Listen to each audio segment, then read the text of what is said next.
오늘 같이 우리가 살펴볼 하나님의 말씀은 베드로후서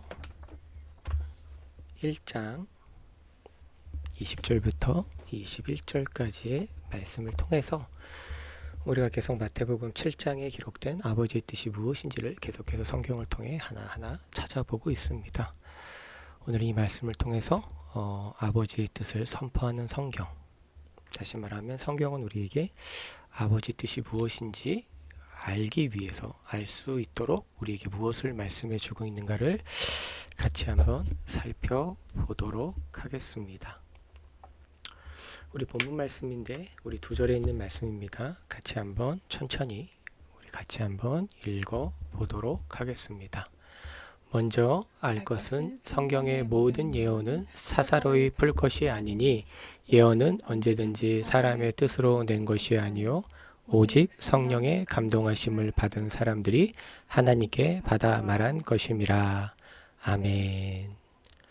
우리가 계속해서 마태복음 7장에 기록된 아버지의 뜻은 무엇인가를 같이 성경을 통해 살펴보았습니다. 우리가 첫 번째 시간에는 그 본문의 문맥을 따라서 아버지의 뜻이 무엇이냐, 바로 거짓 선지자를 삼가는 것이다 를 살펴보았고, 그 거짓 선지자를 삼가라는 그 말의 의미를 찾아보았을 때 결국 아버지의 뜻은 무엇이냐면 하나님께서 보내신 예수 그리스도를 믿는 것이었다라는 것을 우리가 살펴보았고, 우리가 저번 시간을 통해서 또 확인한 것은 아버지의 뜻을 알고 계시는 성령님은 우리에게 아버지의 뜻이 무엇이라고 말씀해 주고 있느냐, 우리 계속해서 살펴봤지만 그 아버지도 동일하게 바로 하나님께서 보내주신 그리스도시요 살아계신 하나님의 아드님이신 그 예수님을 증언하고 또 그 예수님을 조명해 주시고 그 예수님을 믿을 수 있도록 역사해 주고 있다는 사실을 우리가 살펴보았습니다.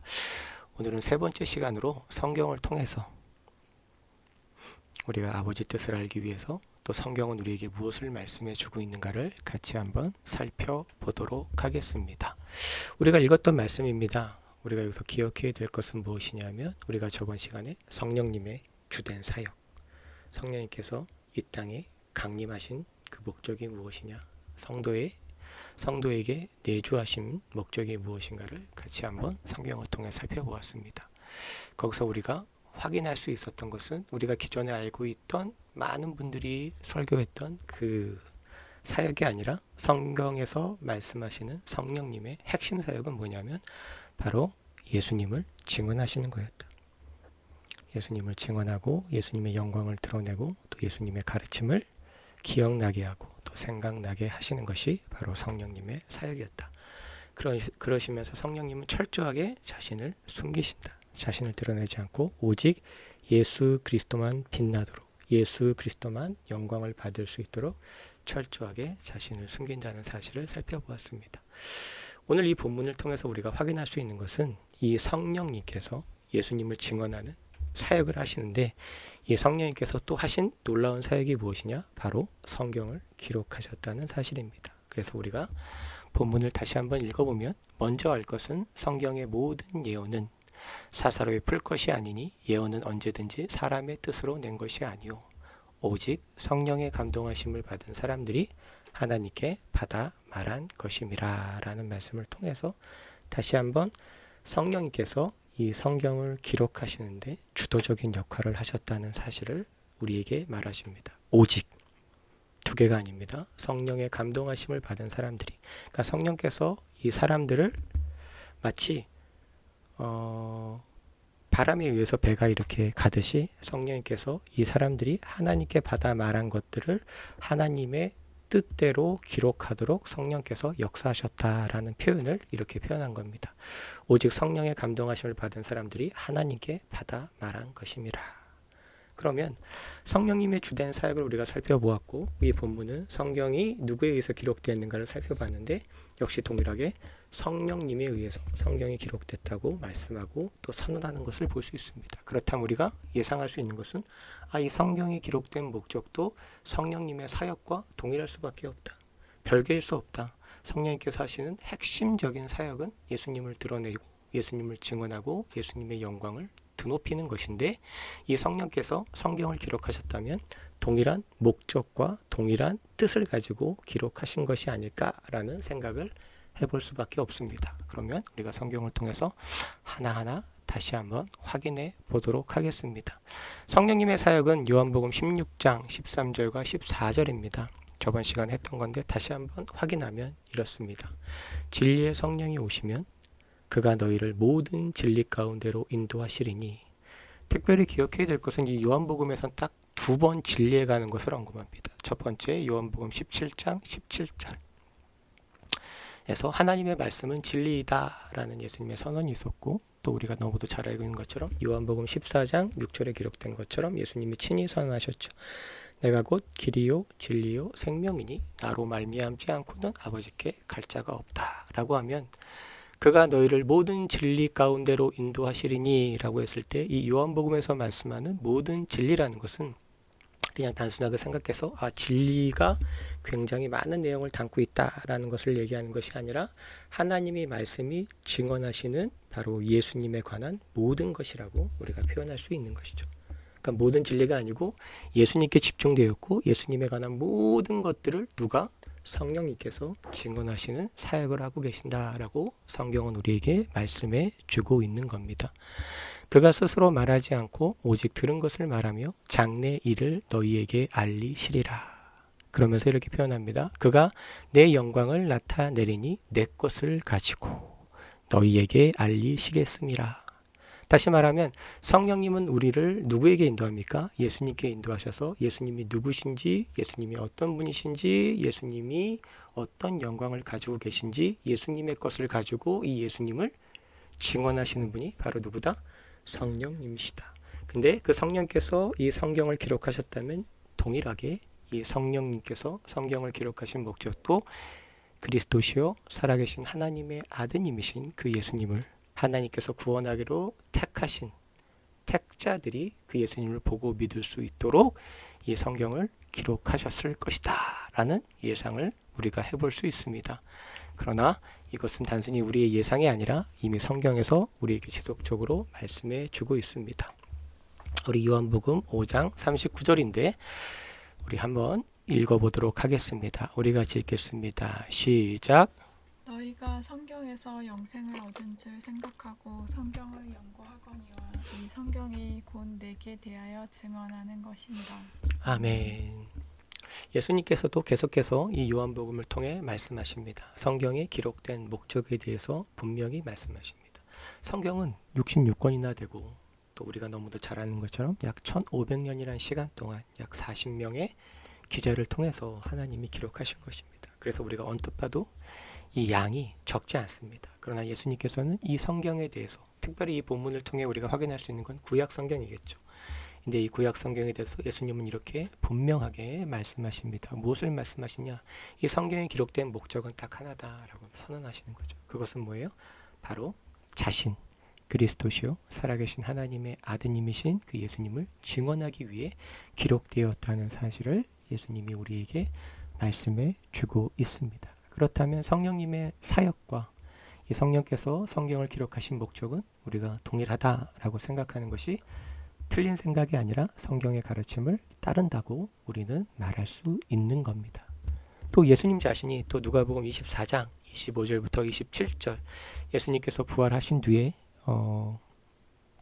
제자들이 예수님의 부활을 믿지 못했죠. 예수님의 죽음만 보았고 엠마오로 간 두 제자들이 이런저런 얘기 이제 낙담하면서 우리가 믿었던 그 선지자였던 우리가 그 하나님이 보내주신 메시아가 아니었을까 생각했던 바로 그분이 돌아가셨구나라고 슬픈 기색으로 이제 엠마오로 내려갈 때 예수님께서 그들을 만나주시고 그들에게 하나님의 말씀을 다시 한번 확인시켜 줍니다. 성경에 기록된 목적, 그리고 예수님께서 왜 고난 가운데 십자가에 달려 죽으실 수밖에 없는지를 설명해 주시는 대목입니다. 제가 읽어드리면 미련하고 선지자들이 말한 모든 것을 마음에 더디 믿는 자들이여 그리스도가 이런 고난을 받고 자기의 영광에 들어가야 할 것이 아니냐 하시고 이에 모세와 모든 선지자들의 글로 시작하여 모든 성경에 쓴 바 자기에 관한 것을 자세히 설명하시니라 라고 되어 있습니다. 예수님께서 그 두 제자를 통해 이렇게 말씀하십니다. 선지자들이 말한 모든 것, 여기 선지자들이 말한 모든 것들은 그 시대에 있던 선지자들이 그 얘기를 하는 것이 아니고 선지자들이 기록한 하나님의 말씀, 그리고 이스라엘 백성들이 하나님 말씀이라고 너무도 당연스럽게 믿어 의심치 않았던 그 성경에 대해서 말하는 거죠. 그러니까 결국 이 사람들은 뭐예요? 하나님이 그들에게 성경을 주셨지만 이 성경의 의미가 무엇인지를 알지 못했다. 그리고 왜 여전히 많은 유대인들이 예수님을 믿지 못하는 이유가 뭐냐면 그가 메시아인데 어떻게 고난을 당할 수 있냐라고 얘기하는 거죠. 그 어떻게 십자가에서 그 수치 가운데 죽을 수 있느냐. 그래서 예수님을 부정하는 거예요. 부정하는 이유 중에 하나가 그거 있습니다. 근데 예수님 이 사실을 다시 한번 얘기하죠. 그리스도가 이런 고난을 받고 자기의 영광에 들어가야 할 것이 아니냐. 무슨 얘기예요? 성경에서 말하는 이 메시아는 이스라엘 사람들이 꿈꿔왔던 그 메시아와 다르다 이 얘기를 하는 거예요. 그럼 무슨 얘기를 하는 거예요? 하나님이 성경을 주셨지만 이스라엘 사람들은 자신의 인간적으로 하나님 말씀을 뭐하고 있었다? 해석하고 믿고 있었다. 이 잘못된 믿음 때문에 여전히 많은 유대인들이 예수님을 믿지 못하고 예수님을 부정하는 거죠. 어떻게 메시아가 고난을 당하느냐. 항상 승리하고 다윗 왕처럼 그렇게 멋지게 항상 승승장구하고 땅도 넓어지고 우리가 세계 말하면 이렇게 뭐 지배하는 민족이 돼야 되는데 이런 생각을 갖고 있었던 거죠. 그래서 예수님께서 거기서 뭐라고 하는 거예요? 미련하다. 성경이 무엇을 말씀해 주는지조차도 하나님이 분명히 보여주셨지만 그 말씀을 읽지도 못하고 이해하지도 못하고 깨닫지도 못하고 있다. 그러면서 예수님은 또 이렇게 말씀하십니다. 이해. 그러면서 예수님께서 왜 메시아가 고난을 받아야 되는지 이를 설명해 주시면서 뭘 썼냐면 모세와 모든 선지자의 글로 시작하여 라고 되어 있죠. 아까 있는 예언도 그냥 단순히 예언을 얘기하는 것이 아니에요. 우리가 생각하는 지금도 뭐 예언자가 있어서 그 예언을 말하는 것이 아니고 이미 성경에 기록된 예언. 성경은 누가 썼죠? 다 하나님의 선지자들이 썼죠. 모세도 엄밀한 의미에서 뭐예요? 선지자예요. 아브라함도 뭐예요? 선지자예요. 물론 모세오경은 모세가 기록한 하나님의 말씀입니다. 그래서 모세와 모든 선지자의 글로 시작하여 모든 성경에 쓴 바 자기에 관한 것을 자세히 설명하시느니라. 그럼 무슨 얘기를 하는 거냐면 이 성경에 기록됐습니다. 근데 이 성경은 무엇을 드러내는 겁니까? 메시아이신 그리스도에 관한 모든 것이 여기 적혀 있는 거죠. 사람들이 생각하는 그런 메시아가 아니고 이 메시아가 반드시 고난을 통과하고 자신의 영광에 들어갈 것이다. 늘 우리에게 미리 알려주신 말씀이죠. 그럼 우리가 여기서 다시 한번 계속해서 확인할 수 있는 건 성령님께서 사람을 감동하셔서 기록하신 이 하나님의 말씀은 하나의 목적이 지속적으로 강조되고 있다.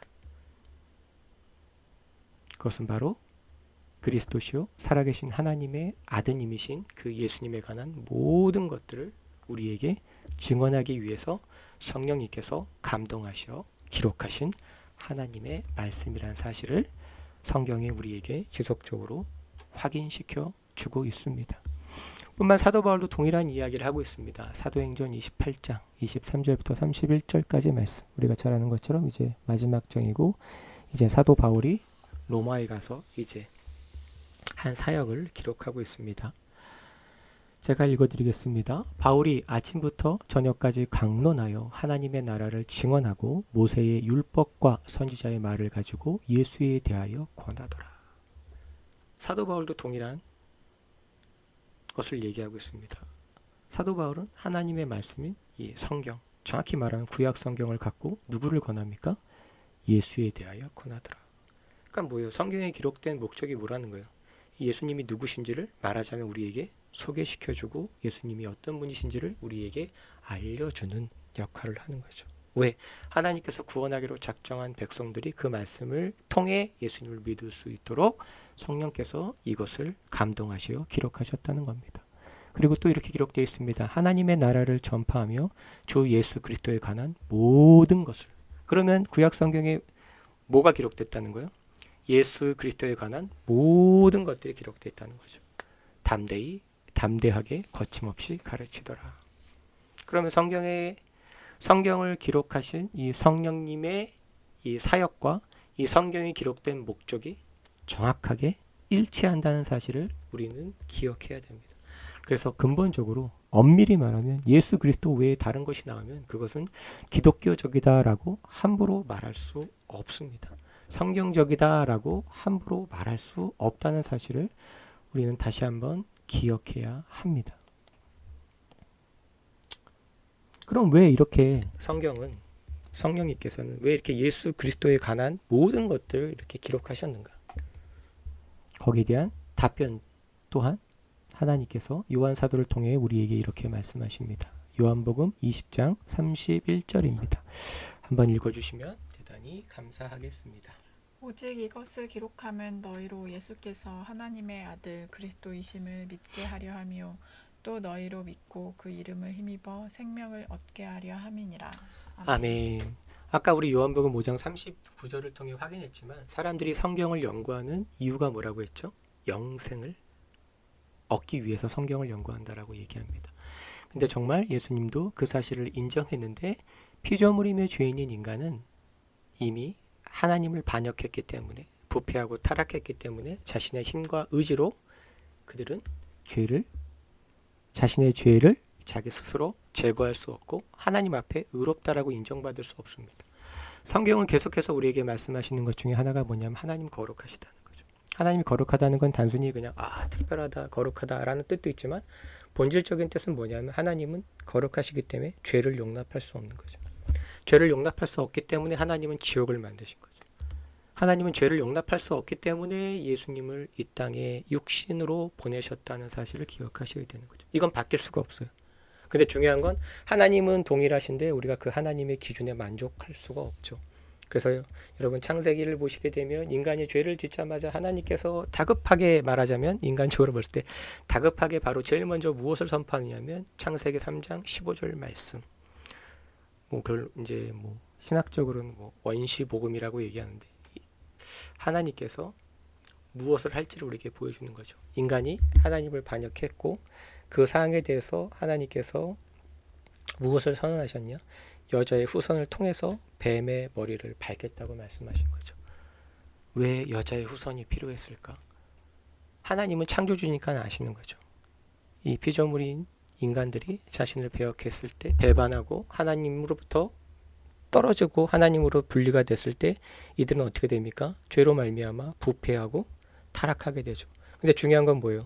자신의 이 죄악을 자기가 해결할 수 없는 거죠. 그러니까 계속해서 부패하고 타락할 수밖에 없는 상태가 되는 거죠.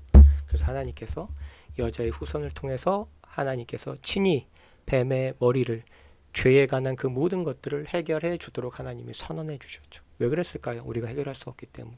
그래서 예수님이 이 땅에 오셨고 피조물이며 죄인인 인간이 구원받을 수 있는 유일한 길은 뭐냐? 바로 이 성경이 증언하시는 그 예수님을 어떻게 할 때? 믿게 될 때. 그 믿음으로 말미암아 그 예수님의 공로로 말미암아 그 예수님을 통해 얻게 된 하나님의 의를 죄인들이 전가받게 됨으로 말미암아 어떻게 되는 겁니까? 거룩하신 하나님 보시기에 합당한 의로운 거룩한 존재가 되어 천국에 들어갈 수 있게 되는 겁니다. 그래서 성경은 계속해서 우리에게 무엇을 강조하느냐? 예수님만 증언하고 있습니다. 왜? 이 예수님을 통하지 않고는 거룩하신 아버지께 갈 수 없죠. 요한복음 14장 6절 예수님이 친히 선언하셨죠. 내가 곧 길이요 하나님께 가는 길이요 진리요 생명이니 나로 말미암지 않고는 아버지께로 올 자가 없다. 그래서 우리는 반드시 누가 필요한 거예요? 우리를 구원할 수 있는 인간이시면서 동시에 하나님이시면서 우리를 거룩하게 해줄 수 있는 이 예수님을 믿지 않고는 그 예수님의 십자가의 죽으심과 부활하심을 통하지 않고는 결단코 하나님 앞에서 의로운 존재가 될 수 없기 때문에 우리는 반드시 구원자이신 예수님이 필요한 것입니다. 그래서 우리가 이 예수님을 믿도록 하기 위해서 그래서 이 예수님을 믿어야지만 우리가 의롭게 되고 우리가 하나님의 진노를 피할 수 있게 되고 하나님께서 준비하신 저 천국에서 영원히 하나님을 예배할 수 있기 때문에 하나님은 성경을 우리에게 주신 겁니다. 그리고 이 성경을 통해서 예수님을 증언하고 계시고 이 예수님을 믿지 않게 된다면 결코 구원을 받을 수 없다는 사실 또한 우리가 다시 한번 기억하고 확인해야 될 것입니다. 또 로마서 10장 17절도 동일한 얘기를 말하고 있습니다. 제가 읽어드리겠습니다. 그러므로 믿음은 들음에서 나며 들음은 그리스도의 말씀으로 말미암느니라. 여기 정확히 얘기합니다. 우리가 예수님을 믿어야 됩니다. 근데 그 믿음은 성경은 얘기합니다. 들음에서 난다. 이건 단순히 그냥 듣는다라고 표현하는 것보다 제가 여러분께 늘 강조했던 것처럼 믿음은 들음에서 난다는 건 뭐냐면 이 믿음을 내가 만들어낼 수 없다. 다시 말하면 내 안에서 내가 생성하고 만들어낼 수 없기 때문에 반드시 외부에서부터 와야 되는 거죠. 외부에서부터 와야 되는 거죠. 그래서 믿음은 들음에서 난다. 내가 만들 수 없다.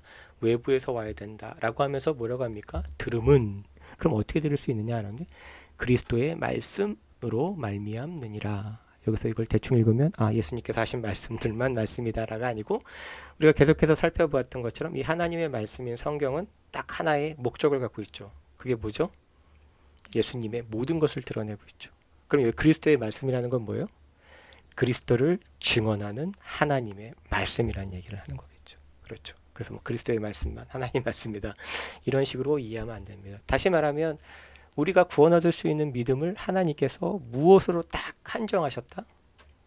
하나님의 말씀인 성경. 정확히 말하면 예수님을 증언하는 하나님의 말씀인 성경을 통하지 않고는 결단코 구원받을 수 있는 통로가 우리에게 허락되지 않았습니다. 우리가 뭐 환상을 본다. 하나님 음성을 듣는다. 어떤 기적과 이적을 체험한 걸로 우리에게 구원 얻는 믿음이 생기는 것이 아니다. 하나님은 이미 딱 하나님의 기준을 선언하셨다. 그리고 이 기준은 절대 바뀔 수 없다. 바뀔 수 없다. 바뀔 수 없다. 그래서 우리가 오직 이 성경을 읽게 될 때, 그리고 성령님께서 이 말씀을 조명해 주실 때, 그리고 이 조명을 통해서 예수님이 누구신지 알게 되고 내가 그 하나님 앞에서 어떤 존재인지를 알게 될 때 비로소 우리는 이 예수님을 우리의 주와 구주로 영접하며 시인할 수 있게 된다. 근데 그 통로는 무엇이다? 하나님의 말씀 외에는 없다. 그래서 우리가 하나님 말씀을 읽지 않는 사람들은 결코 구원을 받았다라고 함부로 말할 수 없다. 그리고 하나님의 은혜로 구원받은 성도들은 나중에도 살펴보겠지만 이 하나님 말씀을 사랑할 수밖에 없다. 그리고 더 나아가 간절한 마음으로 사모한다. 이 사실 또한 우리가 확인해 볼 수 있을 겁니다. 성경은 우리에게 분명히 얘기합니다. 구원 얻는 믿음, 예수님을 증언하는 하나님의 말씀밖에 없다. 자, 그럼 이것이 왜 중요하냐? 정말 실질적으로 한번 살펴보겠습니다. 그럼 정말 이 성경이 우리에게 구원 얻는 믿음을 우리에게 허용하는 것이 맞느냐? 성경에 그런 예가 있느냐? 살펴봤을 때 성경은 이미 그런 모든 예를 준비하고 있었다. 그리고 그것도 예수님께서 친히 우리에게 설명해 주셨습니다. 누가복음 16장 27절과 29절. 우리가 너무도 잘 알고 있는 부자와 거지 나사로에 관한 겁니다. 이걸 뭐 어떤 사람들은 예화라고 하지만 예수님께서 예화라는 말을 쓰지 않았고 나사로라는 실명이 나왔기 때문에 이것은 예화가 아니다 라고 말하는 사람들도 있습니다. 그러나 그것보다 더 중요한 것은 이것은 이미 기록된 하나님의 말씀이고 하나님의 기준이기 때문에 이 말씀은 진리인 것은 분명하다. 우리가 이것을 기억하셔야 됩니다. 제가 읽어드리겠습니다. 이제 두 사람이 똑같이 죽었습니다. 예수님의 설명대로. 그리고 거지 나사로는 천사들에 의해서 아브라함 품에 들어갔고 거지는 음부의 지옥에 떨어졌습니다. 그 지옥에 떨어진 이 부자가 아브라함에게 하는 얘기입니다. 아버지여 구하노니 나사로를 내 아버지 집에 보내소서. 내 형제 5이 있으니 그들에게 증언하게 하여 그들로 이 고통받는 곳에 오지 않게 하소서. 라고 한 겁니다. 그러니까 무슨 얘기를 하냐면 지금 나사로가 죽었는데 이 나사로를 살려서 다시 부활시켜서 내 가족들에게 보내서 여기 오지 못하게 해달라. 이 앞절에 어떤 게 있습니까? 이 부자가 아브라함과 이 나사로를 보면서 아브라함에게 이렇게 얘기하죠. 내 혀를 서늘하게 해주십시오. 근데 그 서늘하다는 표현이 뭐냐면 물 한 방울을 탁 찍어서 여기다가 한 방울만 떨어뜨려 주십시오 라고 얘기한 거예요. 이 성경이 그냥 이렇게 단순하게 지나가니까 그 부자의 고통이 우리에게 고스란히 뭐랄까 오지 않죠. 뭐 그냥 목이 마른가 보다, 목이 타나 보다. 근데 여러분들 성경의 지옥에 관한 본문들을 이렇게 하나씩 살펴보면 이 사람은 우리가 지금 생각하는 것처럼 그렇게 단순하게 할 거 다 하면서 이렇게 얘기하는 게 아니에요. 천국은 여러분께 지속적으로 성경을 통해 확인했지만 천국에는 첫 번째 뭐냐면 근본적으로 하나님의 자비가 없는 것이에요. 이 세상에서 제일 무서운 게 하나님께서 하나님의 은혜를 거두시는 게 제일 무서운 거죠. 우린 그거를 잘 모르죠. 경험한 바도 없고. 그래서 이런 말씀들을 접할 때 두려움이 없죠. 근데 이 성경을 통해서 하나님이 누구신지를 하나님께서 깨닫게 해주시고 물론 다 할 수는 없지만 또 이 지옥에 관한 성경을 또 우리가 공부하게 되게 보면 와 이게 정말 무섭거든요. 정말 무서운 게 아니고 오금이 저려서 잠을 못 자요. 두렵고 무섭죠. 두렵고 무서워서 못 자죠. 와, 정말 하나님이 우리를 지옥에 던질 수 있는 권세가 있다는 사실이 무엇인지를. 그래서 이게 단순히 목에 타들어갑니다, 서늘하게 해주십시오가 아니고 이루 말할 수 없는 그 고통 가운데, 그리고 그 고난, 하나님의 자비가 없고 오롯이 밤낮 끊임없이 그 뜨거운 불에 의해서 고통과 그 하나님의 진노가 가득한 그 가득 찬 곳에서 이렇게 말하는 것도 쉽지 않은 거죠. 정말 정말 거기서도 죽을 힘을 다해서 이렇게 하는 거죠. 혹시나 하는 바람에. 그런데 아브라함의 대답은 단호합니다. 읽어드리겠습니다. 아브라함이 이르되 그들에게 모세와 선지자들이 있으니, 그 당시에 모세와 선지자들이 있다는 얘기가 아니고 역시 동일하게 뭘 얘기하는 거죠? 우리가 성경을 통해 살펴봤던 것처럼 기록된 하나님의 말씀, 구약 성경이 있다 이 얘기를 하는 거죠. 그들에게 들을지어다. 뭐예요? 성경을 통하지 않고는 이 천국에 들어올 수 없는 복음을 들을 수 없다를 선언한 거예요. 그럼 아브라함은 어떻게 구원받은 거죠? 우리가 생각한 것처럼 그가 의롭게 돼서 하나님 보시기에 합당한 일을 해서 간 것이 아니고, 이도 역시 은혜로 메시아이신 예수님을 믿게 됨으로 구원을 받은 거죠. 그래서 하나님이 이 장면에서 아브라함을 딱 등장시키신 거예요. 아브라함이 우리가 생각하는 것처럼 믿음의 조상이니까 이게 아니죠. 우리가 성경을 통해 살펴봤지만 아브라함은 정말 부끄럽기가 그지없는, 우리랑 다를 것이 없는, 어떤 면에서 우리보다 못한 것이 더욱더 많은, 자기 아내도 지키지 못해서 그냥 안절부절하고 자기 아내 팔아서 얻은 그것도 버리지도 못하는 그런 성경에 많은 것들이 있지만, 근데 그 아브라함은 지금 어디에 있습니까? 천국에 있습니다. 통일한 얘기를 하는 거죠. 성경이 증언하시는 그 예수님을, 그 메시아를 믿게 됨으로 됐다는 걸 하나님이 이렇게 딱 시각적으로 우리에게 보여주시는 거죠. 계속해서 성경은 얘기죠. 모세와 선지자들, 이제 분명히 해야 돼요. 선지자는 존재할 수 없다. 하나님 뜻은 이미 다, 우리가 우리 생활에 모든 걸 다 적용할 수 있는 모든 것들이 다 기록됐기 때문에 더 이상 하나님은 선지자를 세울 필요가 없다. 그러니까 지금 나오는 선지자들은 다 뭐예요? 물론 선지자적인 역할을 목사들이 할 수 있고 또 설교자들이 할 수 있죠. 근데 이 선지자들은 이미 끝났고, 그러면 지금 나오는 자기가 선지자라고 주장하는 사람들은 뭐가 되는 거예요? 거짓 선지자가 될 수밖에 없다. 이미 완전하다. 우리가 잠언 우리가 통해서 살펴본 것처럼 하나님 말씀에 그 어떤 것도 더할 수 없다. 이미 완전하기 때문에. 그러니까 이것은 뭐예요? 하나님의 말씀. 정확히 하면 구약 성경에 이미 피조물임의 죄인인 인간이 구원을 받을 수 있는 예수님이 증언되어 있다.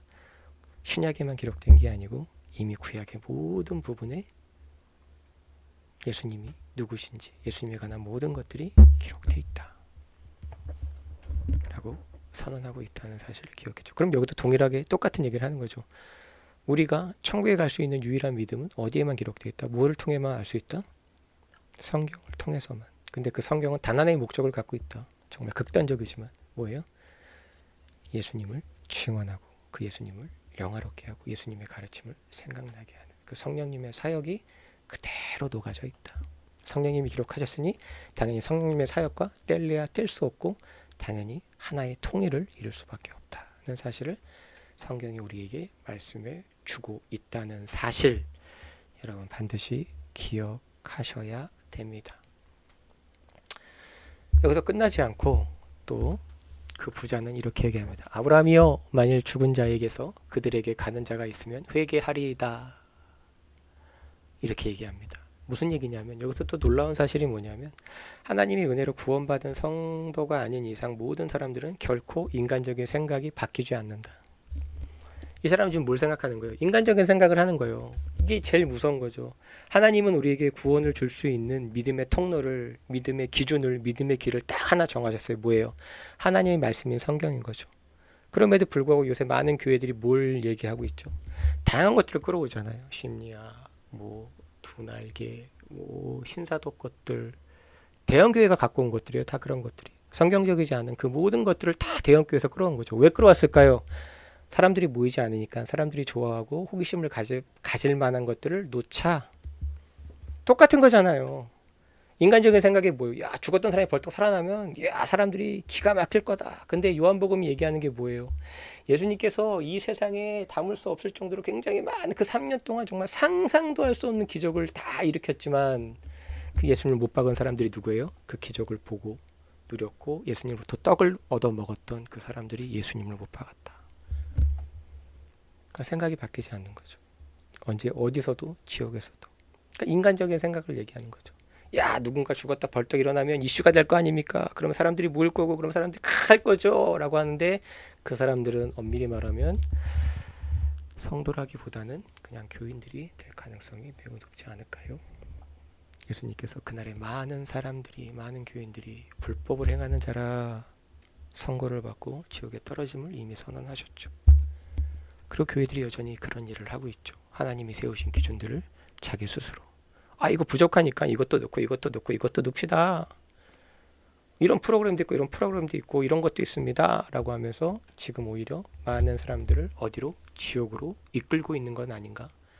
한번 진지하게 고민해 봐야 되고 나는 거기서 자유로운가를 생각해 봐야 되고 그럼 성경에서 지금 나에게 무엇을 말씀하고 있는가를 보면서 우리는 우리의 영혼을 되돌아봐야겠죠. 왜? 구원의 길은 딱 하나인데 여기 내가 맞추지 않으면 내가 죽는데 당연히 죽는 게 아니고 영원히 멸망당하는데 여기 멸망이라는 건 우리가 생각하는 걸 없어진다는 얘기라는 게 아니고 영원한 하나님의 진노 안에서 헤어나올 수 없는 지옥을 얘기하는 거죠.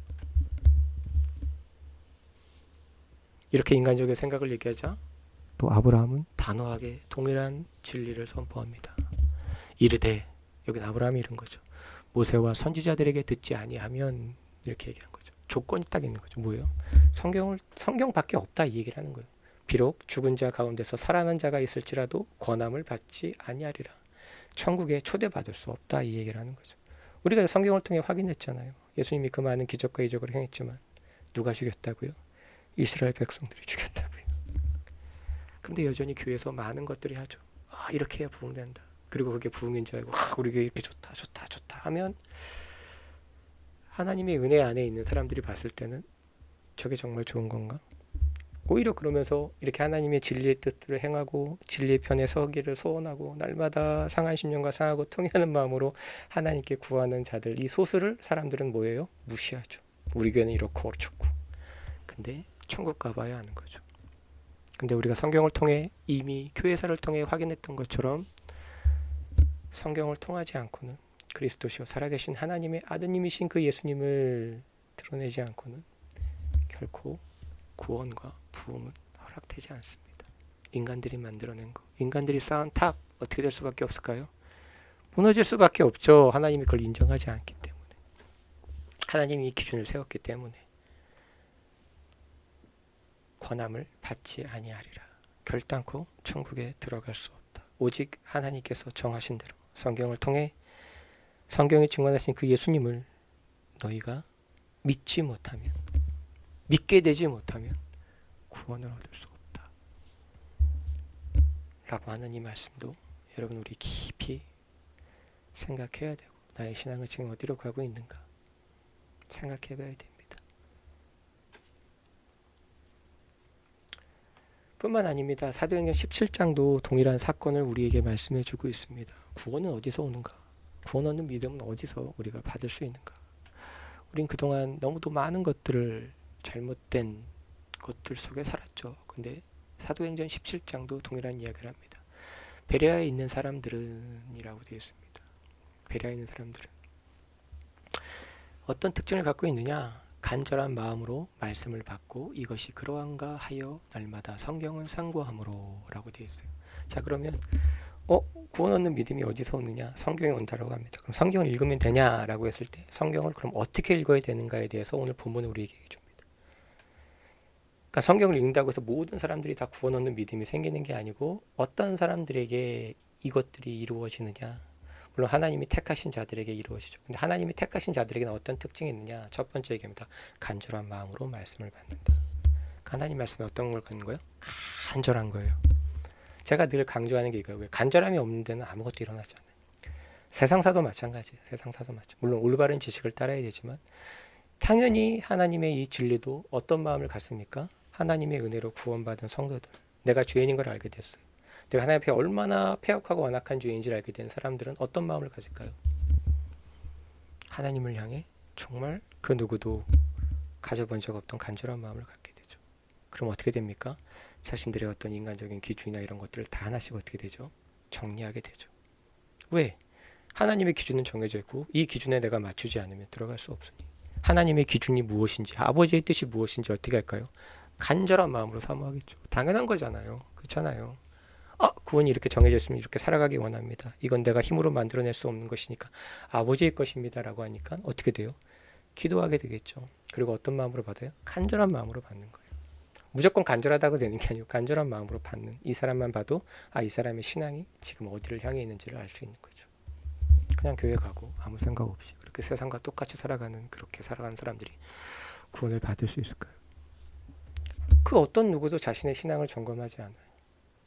그 물어보죠. 왜 신앙을 점검하지 않냐고 물어보면 놀랍게도 너무도 형편없는 근거를 갖고 있어요. 많은 사람들이 자신의 신앙을 돌아보지 않는 이유가 뭔지 아세요? 내가 경험했기 때문이라는 거예요. 세상 사람들도 제일 조심하는 게 뭐예요? 주관적인 감정에 빠지는 거잖아요. 근데 대다수의 기독교인들이 자신의 신앙이 어떤지를 확인하지 않아요. 나 구원받았다. 왜죠? 물어보면 다 주관적인 기준을 갖고 경험을 갖고 얘기하죠. 나에게 이런 체험이 있었고 이런 일이 있었고 이런 일이 있었고. 그럼 다시 묻죠. 성경에 그런 게 어디에 어떻게 나왔어? 라고 물어봤을 때 거기에 대답하는 사람들은 전 아직까지 만나보지 못했어요. 그러니까 무슨 얘기하는 거예요? 대충 내가 믿고 싶은 대로 믿는 거예요. 내가 경험했으니까 이건 진짜지. 내가 기도했거든. 기도했는데 이렇게 응답받는 거 진짜지 라고 하는 거죠. 근데 우리가 성경을 통해 확인해 봤더니 그런 마귀의 역사가, 그런 귀신들의 역사가, 그런 사탄의 미혹이 얼마나 넘치는지요. 천국 가서 하나님 이거 아님. 그래서 우리가 마태복음 7장 읽어봤을 때 뭐예요? 그들이 우리가 주의 이름으로 선지자 노릇하고 우리가 주의 이름으로 귀신을 쫓아내고 우리가 주님의 이름으로 많은 권능을 행하지 않았습니까? 라고 난 이런 주관적인 경험과 체험이 있는데 어쩌겠습니까? 라고 할 때 주님 그들에게 뭐라 그랬어요? 내가 너희를 도무지 단 한순간도 알았던 사람이 아니다. 이렇게 얘기한 거죠. 고민해야 되는 거죠. 또 여기서 끝나지 않습니다. 이 사람들은 하나님 말씀을 간절히 사모할 뿐 아니라 결국은 어디로 갖고 와요? 성경으로 갖고 오는 거죠. 내 삶에 일어나는 모든 것들, 내가 들었던 설교 말씀, 이게 정말 성경에서 그렇게 말씀하고 있는가를 뭐 했다? 상고했다, 확인했다, 점검했다, 철저하게. 그럴 때 어떤 일이 생깁니까? 그 중에 믿는 사람이 많고 라고 되어 있는 거죠. 이럴 때 하나님의 구원이 임한다라는 얘기라는 거죠. 이게 바로 하나님의 택자들의 특징이다라는 걸 보여주는 거죠.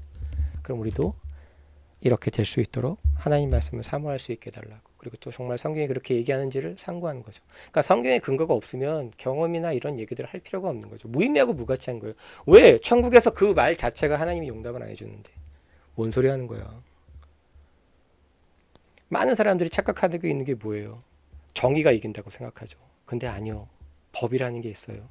그 법리에 맞춰서 자신을 증명하지 않으면 그 재판에서 이길 수 없어요.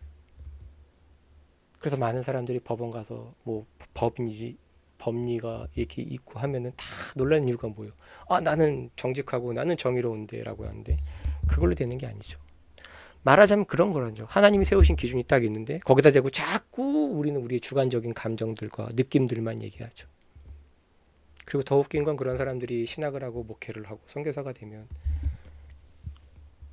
정말 비참하게 바로 이런 거죠. 진지하게 고민해야 될 때죠. 어느 게 옳은 것인가? 무엇이 맞는 것인가? 무엇이 아버지의 뜻인가?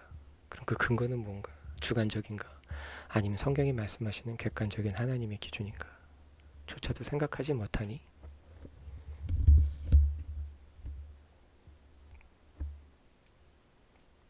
말이 나오지 않죠. 기억해야 됩니다. 하나님 말씀 읽는다고 구원받는 것이 아닙니다. 하나님의 은혜로 구원받은 성도들은 하나님 말씀을 간절히 사모합니다. 뿐만 아니라 어떻게 합니까? 정말 그러한가 그러하지 않은가, 나의 삶에 있는 모든 경험들과 모든 체험들과 모든 의견들을 하나님 말씀 앞에 가져와서 하나씩 하나씩 점검합니다. 점검되지 않은 것은 내가 경험한 것이라도 어떻게 해요? 이건 아직 보류야. 알 수가 없어. 왜냐하면 하나님 기준을 우리에게 주셨는데 이 기준에 맞지 않는 건 모든 것들은 얘기해봐야 의미가 없고 가치가 없어. 내가 너희를 도무지 단 한순간도 한 찰나도 너희와 상관이 있던 적이 없다 라는 차가운 말을 듣고 가는 거죠. 근데 이것들이 내 가족일 수 있고 내가 사랑하는 친구일 수도 있고 동료일 수도 있습니다. 근데 그것보다 더 중요한 거는 지금 나는 어디에 있는가. 이게 쓴다 그러면 다른 것들은 아무것도 보이지 않습니다. 아무리 많은 것들이 생기고 아무리 많은 것들이 일어난다 할지라도 단순하지 않습니다. 성경은 또 우리에게 말씀합니다. 동일한 얘기를 또 예수님께서 말씀하십니다. 예수님께서 길을 가시던 중에 마르다와 마리아 집에 들리십니다. 우리 너무 잘 알고 있는 비유죠. 그래서 이 마르다는 예수님이 자신의 집에 오니까 마음이 급해요. 할 게 많아요. 섬기고 싶어서 음식도 해드려야 되고 저 잠자리도 봐야 되고 해야 되는데 할 게 많은데 보니까 동생이 없는 거예요. 동생이 없는 거예요. 근데 누가복음 10장 39절에 보면 이 마리아가 뭐 하냐면 예수님 발치 앞에 딱 앉아 있어요. 지금 예수님이 우리 집에 지금 오셨는데 내가 지금 할 일이 많은데 이 동생이라는 게 말이야 앉으니까 어떻게 나요? 기분이 좋아요. 예, 속된 말로 빠개 치나요? 빠개 치죠. 빠개 치니까 예수님께 이제 얘기하는 거죠. 그리고 자기도 칭찬 받으려는 그런 마음이 있는지 없는지는 성경에 나와 있지 않지만 이제 예수님, 전 이렇게 예수님 와서 이렇게 열심히 노력하는데 지금 마리안 저기 앉아 있어요. 좀 혼 좀 내주세요. 저 좀 도와주게 하세요라고 하는데 예수님의 답변은 너무너무 놀라운 거죠. 여러분, 다시 한번 우린 기억해야 됩니다. 우리가 옳다고 생각하고 우리가 그렇게 살았던 것과 성경은 완전히 다릅니다. 그럼 어떻게 될까요? 우리가 철저하게 성경을 통해서 우리의 삶이 이 성경적이 되도록 고쳐야 되는 거죠. 이래서 마르다는 칭찬을 받기를 원했을지도 모르고 또 어쨌든 마리아가 와서 자기 일을 잘 돕고 잘 섬기기를 바랬을 겁니다. 근데 예수님의 반응은 너무도 충격적입니다. 그 말씀입니다. 마르다야, 마르다야, 내가 많은 일로 염려하고 근심하나. 그렇죠. 우리가 살아가는 것도 너무도 많은 것들이 많죠. 근데 예수님도 이렇게 말씀하십니다. 몇 가지만 하든지 혹은 한 가지만이라도 족하니라. 무슨 얘기를 하는 걸까요? 제일 중요한 거 해라. 이 얘기를 하는 거죠. 몇 가지를 해서 몇 가지를 하라는 게 아니라 제일 중요한 거, 네 영혼에 가장 중요하고 좋은 걸 해라 라고 하는 거죠. 이렇게 됐을 때 우리 인생의 문제가 정리가 되죠. 근데 우리가 이것을 모르니까 자꾸 왔다 갔다 하는 거죠. 평안도 없고 뭐가 뭔지도 모르고 하는 거죠. 그러면서 예수님 이렇게 말씀하십니다. 마리아는 이 좋은 편을 택하였으니. 그러니까 예수님 입장에서 가장 귀한 게 뭐라는 거예요? 하나님 말씀 앞에 서는 거죠. 근데 엄밀히 말하면 그건 단순히 하나님 말씀 있는 거랑 다른 거죠. 왜? 하나님 말씀을 제대로 풀어주시는 유일하신 분이 예수님이시니까. 이 좋은 편을 택하였으니 어떡하리라? 빼앗기지 아니하리라. 무슨 얘기예요? 하나님의 은혜로 구원받는 성도들은 간절한 마음으로 이 말씀을 사모하고 하나님 편을 택하게 됩니다. 근데 하나님께서 이 편을 택한 사람들을 어떻게 한다고요? 끝까지 지켜주신다. 빼앗기지 않도록 지켜주신다는 사실을 말하고 있습니다. 우리가 지금 살펴본 걸 다시 한번 정리하면 이렇습니다. 성령님께서 아버지의 뜻이 무엇인지를 우리에게 조명해 주시는 사역을 하고 있다.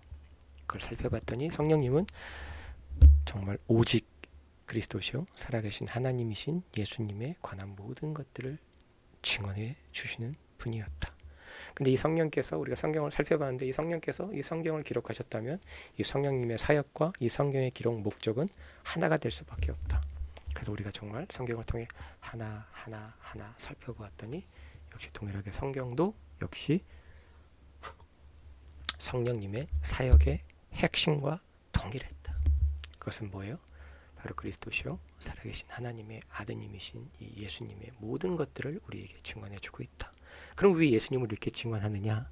하나님께서 이 예수님을 통하지 않고는 피조물이며 죄인인 인간이 결코 하나님께 들어갈 수 없도록 하나님이 정하셨기 때문에 피조물인 죄인인 인간은 결코 스스로의 힘과 능으로 자신의 죄악을 제거할 수 없고 하나님 보시기에 의롭다 합당한 인생을 살았노라 라는 칭찬을 받을 수 없는 존재이기 때문에 하나님께서 우리를 구원하시도록 하기 위하여 인간이 죄를 짓자마자 놀랍게도 인간을 심판하기도 앞서 제일 먼저 하나님께서 베푸실 구원을 선포하셨다. 그 여자의 후손이 바로 누구다? 예수님이시고 이 예수님을 믿지 않고는 결단코 피조물인 죄인인 인간은 거룩하신 하나님 존전에 나아갈 수 없음을 우리에게 선언해 주셨고 이 예수님을 믿고 우리에게 허락한 영생을 누리도록 하기 위하여 하나님은 이 성경을 기록했다는 사실을 다시 한번 기억하면서 이번 일주일도 나의 삶은 나의 신앙은 지금 어디를 가고 있는지 그리고 정말 나는 이 성경의 말씀을 쫓아 살아가고 있는지 아니면 여전히 내 주관적인 감정과 내 주관적인 체험과 이 경험으로 이 하나님의 말씀을 외면하고 있는지 다시 한번 살펴봐야 되고 만약 우리가 잘못된 길을 가고 있다면 그리고 내가 정말 어디에 있는지 알지 못한다면 거기서 고민하는 것이 아니고 주의 말씀 앞에 엎드려 주여 믿나이다. 나의 믿음 없는 것을 도와주시고 이 말씀을 통해 주의 영광을 볼 수 있도록 은혜를 베풀어 주십시오. 간절히 주님 앞에 간구하는 이번 일주일이 되어지기를 같이 기도하며 또 간절히 축원합니다. 기도하겠습니다.